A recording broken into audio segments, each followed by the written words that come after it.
विशेष प्रस्ताव जो यो भेलाबाट पास भएको छ, यसको वाचन हाम्रो सचिवज्यूले, प्रचार विभागको सचिव कमरेडले गर्नुभएको छ। र यो भेलाको खास गरी सांगठनिक जीवनमा नेकपा एमालेको जीवनमा यसले निकालेको निष्कर्ष मूलतः 3-4 छ। नेपाल कम्युनिस्ट पार्टी एमाले राष्ट्रिय कार्यकर्ता भेलामा प्रस्तुत तथा पारित प्रस्तावहरू। 1.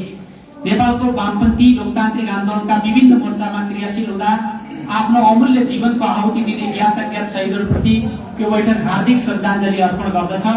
नेपाल कम्युनिस्ट पार्टीका संस्थापक नेता कमरेड पुष्पलाल, जननेता कमरेड मदन भण्डारी र कम्युनिस्ट पार्टी नेतृत्वको पहिलो सरकारका प्रधानमन्त्री कमरेड मनमोहन अधिकारी सहित हाम्रो पार्टीका अग्रजहरूको स्मरण गर्दै उहाँहरूप्रति यो भेला हार्दिक श्रद्धाञ्जली अर्पण गर्दछ। 2. नेकपा एमालेलाई विधान, विधि र पद्धति अनुरूप देश तथा जनताको हितमा सञ्चालन गर्नुपर्नेमा पार्टी अध्यक्ष केपी शर्मा ओलीले स्वेच्छाचारी किसिमका गतिविधि गरी पार्टीको एकता र प्रणालीका सामु सङ्कट उत्पन्न गरिरहेको बेला पार्टीको एकता तथा विधिसम्मत सञ्चालनका पक्षमा ऐक्यबद्धता प्रकट गर्न आफ्नो उमेर र स्वास्थ्य समेतको प्रवाह नगरी राष्ट्रिय कार्यकर्ता भेलामा सहभागी हुनुभएका पार्टीका सम्मानित नेताको रूपमा भूमिका निर्वाह गरिसक्नुभएका नेताहरू मोहनचन्द्र अधिकारी, सिद्धिलाल सिंह, मोदनाथ प्रसिद्ध, कमल प्रसाद कोइराला, राधाकृष्ण मैनाली, शीतल झा, केशरमणि पोखरेल प्रति कृतज्ञता प्रकट गर्दै उहाँहरूप्रति यो बेला हार्दिक धन्यवाद ज्ञापन गर्दछ। त्यस्तै भेलामा सहभागी हुनुभएकोमा शिक्षक आन्दोलन र संगठनको निर्माणमा अगुवाई गर्दै नेपालको वामपन्थी आन्दोलनमा योगदान पुर्याउनु भएका बद्री प्रसाद कटिवदाप्रति कृतज्ञता प्रकट गर्दै उहाँप्रति यो बेला धन्यवाद ज्ञापन गर्दछ। 3. सर्वोच्च अदालतले गत फागुन 23 गते नेपाल कम्युनिस्ट पार्टीको दर्ता खारिज गर्नुका साथै नेकपा एमाले र नेकपा माओवादी केन्द्र पूर्ववर्ती स्थितिमा रहने फैसला गरेपछि नेकपा एमालेका सबै कमिटी, सम्बद्ध जनसंगठन र पेशागत संगठन लगायत सबै संरचनाहरू उक्त दुई कम्युनिस्ट पार्टीहरूको एकीकरण पूर्वको स्थितिबाट विधिसम्मत सञ्चालन र क्रियाशील तुल्याउनु कानूनसम्मत र पद्धति सम्मत हुन्छ। यसरी पार्टीलाई विधान, विधि र पद्धति अनुरूप सञ्चालन गरेर मात्र नेपालको कम्युनिस्ट आन्दोलनलाई जोगाउन सकिन्छ। यसलाई छेदविच्छेद तुल्याउँदै राष्ट्रिय स्वाधीनतालाई समेत कमजोर बनाउने सबै प्रकारका षड्यन्त्रलाई विफल गर्दै नेकपा एमालेलाई एकताबद्ध र सुदृढ बनाउन सकिन्छ। यसको विपरीत सर्वोच्च अदालतको फैसलामा नेकपा एमाले र नेकपा माओवादी केन्द्रका बीचमा पुनः एकीकरणको सम्भावना बारे छलफल गर्न निर्वाचन आयोगले दिएको 15 दिनको समयको उपयोग गर्दै तत्सम्बन्धमा पार्टीको स्थायी कमिटी, पोलिट ब्युरो र केन्द्रीय कमिटीका बैठक बोलाई छलफल गर्नुको साटो गत फागुन 28 गते आफ्नो गुटका सीमित व्यक्तिहरू बाहेकका केन्द्रीय कमिटी सदस्यहरूलाई कुनै जानकारी नगराई प्रधानमन्त्रीको सरकारी निवासमा गुटको भेला गरी पार्टीको विधान विपरीत स्वेच्छाचारी किसिमले पार्टी विधान संशोधन, केन्द्रीय कमिटीका पदाधिकारीको जिम्मेवारी हेरफेर र परिवर्तन तथा नेकपा एमालेको सदस्य नै नरहेका केही व्यक्तिहरूलाई केन्द्रीय कमिटीमा मनोनयन गर्ने जस्ता अवैध निर्णय र स्वेच्छाचारी कार्यको यो भेला तीव्र विरोध गर्दछ। यस प्रकारको कार्य सर्वोच्च अदालतको फैसलाको मर्म विपरीत तथा नेकपा एमालेको एकतामा भाँजो हाली पार्टीलाई विभाजन गर्दै अन्ततः नेपालको कम्युनिस्ट आन्दोलनलाई कमजोर तुल्याउने र विसर्जन गर्नेतर्फ परिलक्षित रहेको सर्लङ्गै छ। अतः पार्टी विधान, पद्धति र नेकपा एमालेको सिद्धान्त, नीति र अभ्यास विपरीत अध्यक्ष पदमा रहनुभएका केपी शर्मा ओलीका तर्फबाट भएका कथित निर्णय र कामहरूलाई यो भेला पूर्णतः अस्वीकार गर्दछ। 4.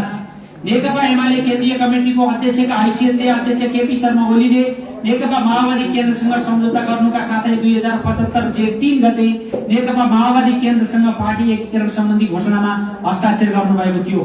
यस तथ्यको स्मरण गराउँदै नेपालको कम्युनिस्ट आन्दोलनमा विगतमा देखिएका फुटको श्रृङ्खलालाई सधैँका निम्ति अन्त्य गर्ने प्रतिबद्धताका विपरीत उहाँले पार्टीको एकता तथा कम्युनिस्ट आन्दोलनलाई कमजोर पार्न गर्नुभएका विभिन्न गतिविधिहरूप्रति दुःख प्रकट गर्दै नेकपा एमालेको एकता जोगाउन सर्वोच्च अदालतको फैसला अनुरूप नेकपा माओवादी केन्द्रसँगको एकीकरण पूर्वको पार्टीको संघात्मक स्थितिलाई स्वीकार गरी फागुन 28 को सरकारी निवास बालुवाटारमा पार्टीको विधान, पद्धति र अभ्यास विपरीत गरिएका कथित निर्णयहरू रद्द गरी क्रमशः पार्टी स्थायी कमिटी, पोलिट ब्युरो र केन्द्रीय कमिटीको बैठक बोलाई विधि र पद्धति सम्बन्धी छलफल गर्न यो बेला जोरदार माग गर्दछ। 5. प्रधानमन्त्री केपी शर्मा ओलीबाट स्वेच्छाचारी रूपमा गरिएको प्रतिनिधि सभा विघटनको निर्णयलाई असंवैधानिक भन्दै सर्वोच्च अदालतले गरेको फैसलाको यो बेला स्वागत गर्दछ। सो फैसलाबाट प्रधानमन्त्रीद्वारा नेपालको संविधानको अपव्याख्या गर्ने कामलाई समेत रोकिएको थियो। तर अदालतले नेकपाको नाम सम्बन्धी अर्को मुद्दामा फैसला गर्दा विघटन सम्बन्धी मुद्दाको फैसलामा अन्तर्निहित कतिपय कुराहरूसँग बाजिने गरी निवेदकले माग गर्दै नगरेको विषयमा समेत प्रवेश गरी राजनीतिक किसिमले नेपाल कम्युनिस्ट पार्टी नेकपाको दर्ता खारेज गर्ने निर्णय गर्यो। यस्तो सर्वोच्च अदालतको फैसलाप्रति यो बेला असहमति प्रकट गर्दछ।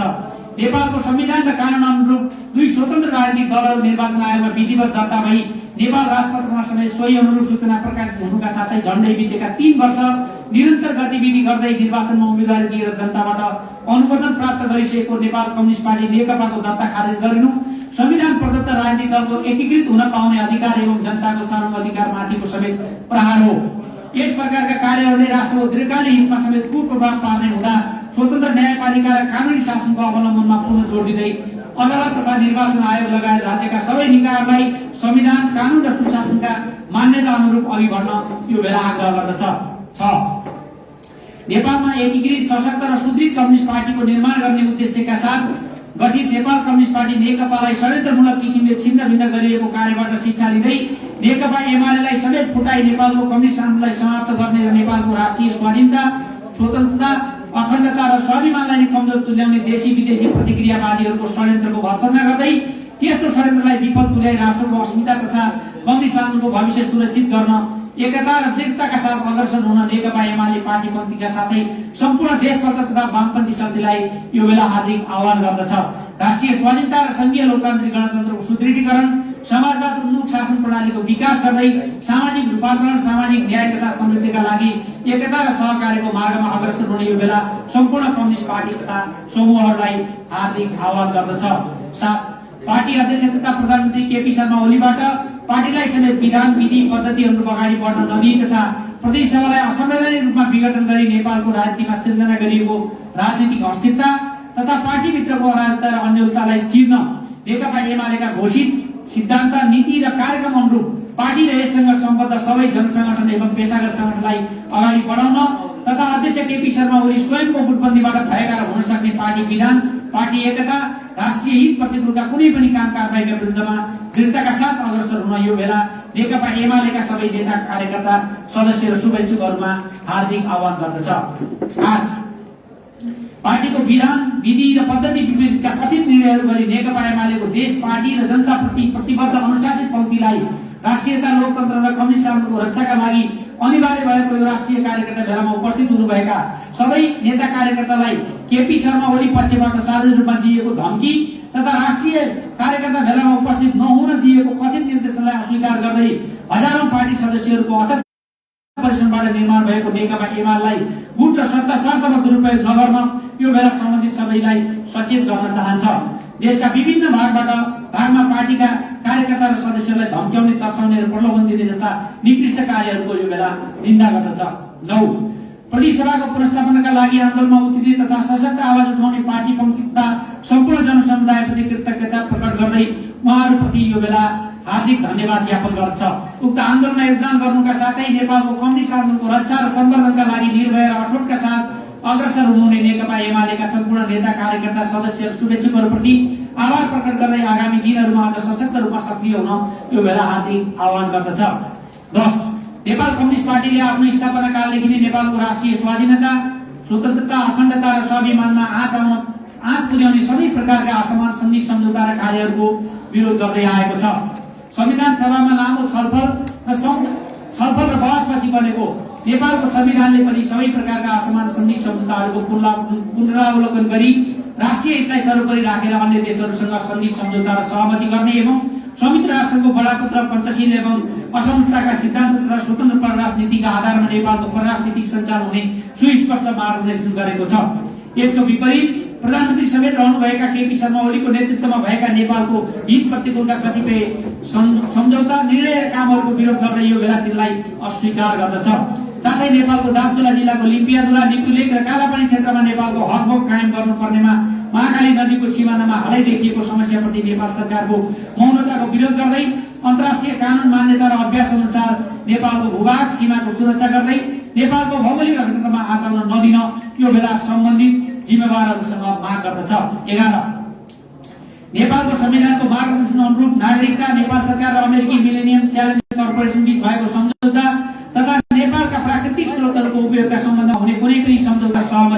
नेपालको स्वतन्त्रता, स्वाधीनता र राष्ट्रिय हित अनुकूल मात्र हुनुपर्नेमा जोड दिँदै त्यसतर्फ यो बेला सम्बन्धित सबैको ध्यान आकर्षण गराउँदछ। 12 नेपाल देशलाई अस्थिर राजनीति, आर्थिक विशृङ्खलता, अन्य र अशान्तिबाट जोगाउन सम्पूर्ण लोकतान्त्रिक राजनीतिक दलहरूलाई जिम्मेवारी बोधका साथ अग्रसर भई देशलाई उचित निकास दिने कार्यमा योगदान पुर्याउन यो बेला हार्दिक आह्वान गर्दछ। 13 कोरोना विषाणुको महामारीबाट जनतालाई जोगाउनको लागि भरपर्दो खोपको व्यवस्था गर्न तथा विगतमा चाहिँ औषधोपचारका सामग्री आयातमा भ्रष्टाचार हुन नदिन यो बैठक माग गर्छ। साथै सार्वजनिक भएका भ्रष्टाचार सम्बन्धी विभिन्न कार्यहरूका बारेमा तथ्यसङ्गत किसिमले छानबिन गरी दोषी उप प्रभावकारी रूपमा कानुनी कारबाही गर्न यो बेला सम्बन्धित निकायहरूसँग माग गर्दछ। 14 कोरोना विषाणुको महामारीबाट नेपालको अर्थतन्त्र र समाजमा पर्न गएको कुप्रभावको गहन अध्ययन गर्दै खोप लगायतका जनस्वास्थ्यसँग सम्बन्धित कामहरू सुव्यवस्थित किसिमले अगाडि बढाउन, आर्थिक क्रियाकलापलाई प्रोत्साहित गर्न र यस सम्बन्धी सबै काम पारदर्शी रूपमा गर्न तथा भ्रष्टाचारीहरूमाथि कानुनी कारबाही गर्न यो बेला सम्बन्धित सबैसँग जोरदार आग्रह गर्दछ।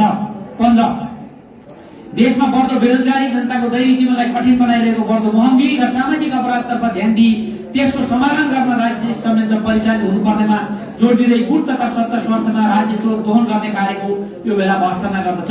16 नेपाल कम्युनिस्ट पार्टी विप्लवले शान्तिपूर्ण राजनीतिक प्रतिस्पर्धात्मक प्रक्रियाबाट आफूलाई अगाडि बढाउँदै नेपालको राष्ट्रिय स्वाधीनता र हितलाई सर्वोपरि राखेर क्रियाशील हुने भन्ने गरेको सार्वजनिक प्रतिबद्धतालाई यो बेला हार्दिक स्वागत गर्दछ।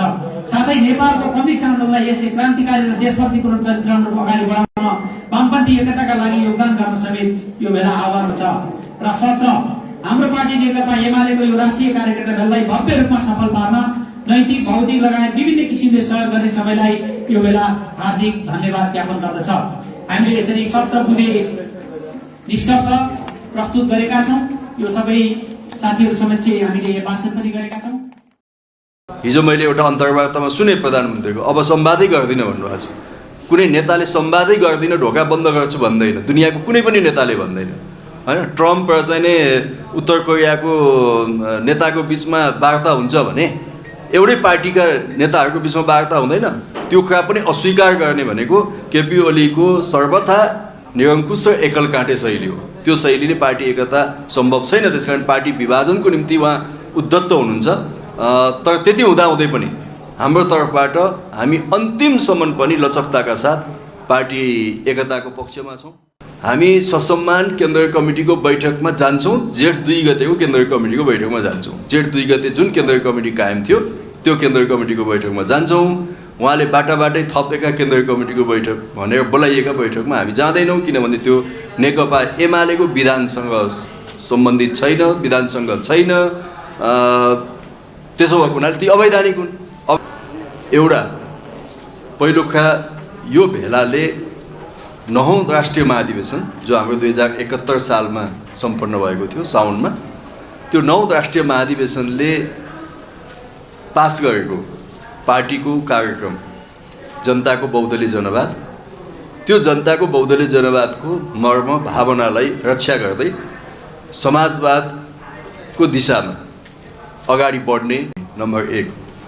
नम्बर 2, फागुन 23 गतेको सर्वोच्च अदालतको फैसलाबाट हाम्रो पार्टीको एकता भङ्ग भइसकेपछि नेकपा एमाले पुरानो अवस्थामा फर्केको छ र 2075 साल जेठ 2 गतेसम्म कायम भएका सम्पूर्ण पार्टी कमिटीहरू, जनवर्गीय सङ्गठनहरू, पेसागत सङ्गठनहरू र जनसङ्गठनहरूका राष्ट्रिय भेलादेखि जिल्ला र प्रदेशका भेलाहरू पनि अब धमाधम आयोजना गरिनेछ। र आगामी 2-3 महिना हामीले ठ्याक्कै मिति तोकेका छैनौँ, तर यो आउने 2-3 महिना हामी व्यापक रूपमा सङ्गठनको परिचालन, प्रशिक्षण, भेलाहरू र अहिले पार्टीभित्र उत्पन्न भएको परिस्थितिको बारेमा आम कार्यकर्तालाई बुझाउने यो अभियान हामी सञ्चालन गर्छौँ।